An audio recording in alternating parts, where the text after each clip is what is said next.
first shiploads of Africans who came to Jamestown were not slaves. They were indentured servants. There was no expectation by the farmers who entered them into indenture. There was no expectation that these people would not be freed after the same term as the white indentured servants. It was not until 1740, 21 years after the arrival of the first shipload of Africans, it was not until 1740 that slavery became institutionalized in the United States. And the real irony, of course, is the first African who was enslaved by another African, Anthony Johnson. Anthony Johnson was an indentured servant himself, but had saved enough money to purchase one of his fellow bondsmen. And the bondsman sued that he did not have to be a slave, but the courts in Virginia ruled that since these were African people, they were not privy to English common law, and as far as the judges were concerned, the Africans could be enslaved. So we have to make sure that we're not repeating lies that are made up by the capitalist media about the conditions of African people here. See, we don't even know at what point the African people accepted themselves saw themselves as being slaves. We know that the first ones who came here were kidnapped victims. And we know that if you're a kidnapped victim, what is your first impulse? It's running away, right? And so the whole American enslavement project was always infested with what they call runaway people. And the African people certainly knew that they were human beings. They were not beasts.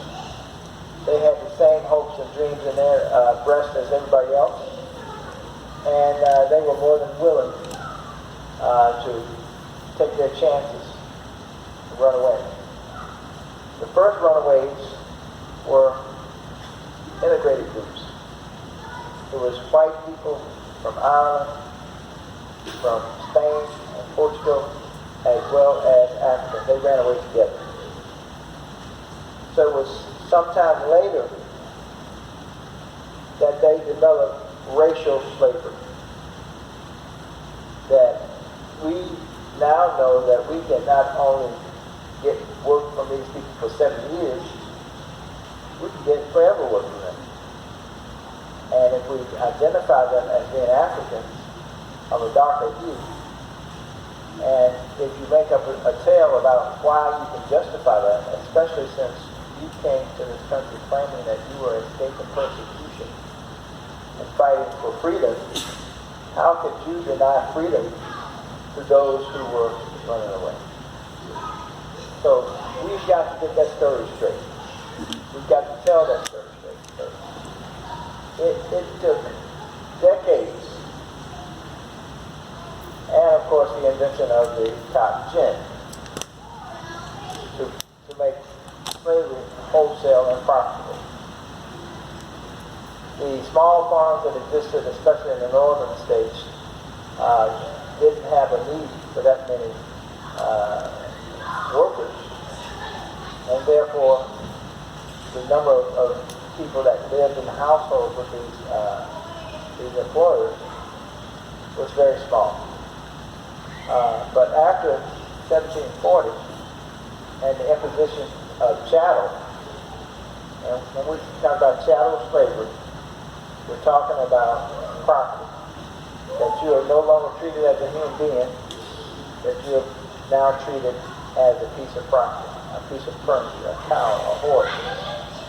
And what did that mean for the African people? Of course, meant that they could be treated anyway. There was no restrictions on what you could do to your own property. You could murder them, you could rape them, you could torture them, you could beat them on a daily basis. All these things were perpetuated against our people.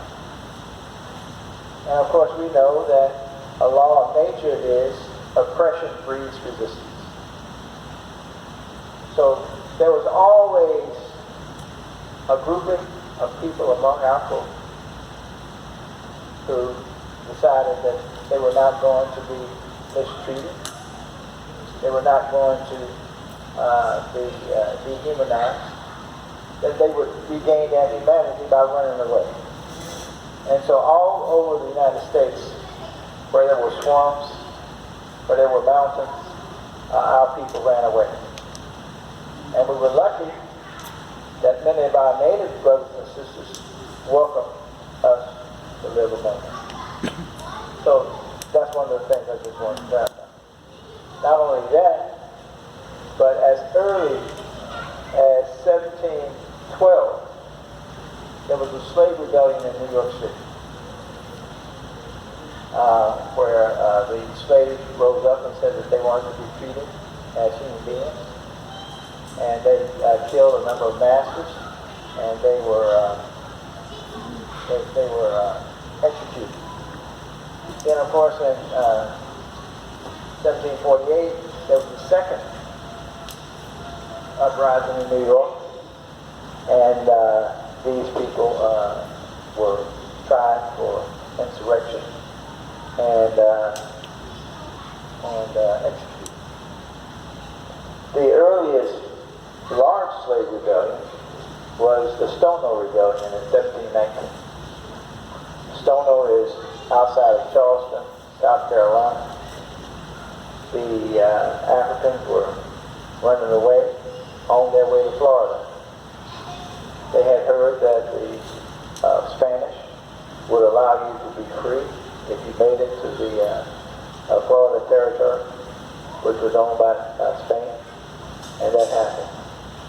But anyway, what's important to understand is that the reason that we celebrate Black August is there was an attempt by the conscious elements, by the Black liberation fighters, by the Black liberation movement. There was a conscious decision that we want to celebrate our revolutionary tradition. We just don't want to celebrate only Martin Luther King and the nonviolent movement.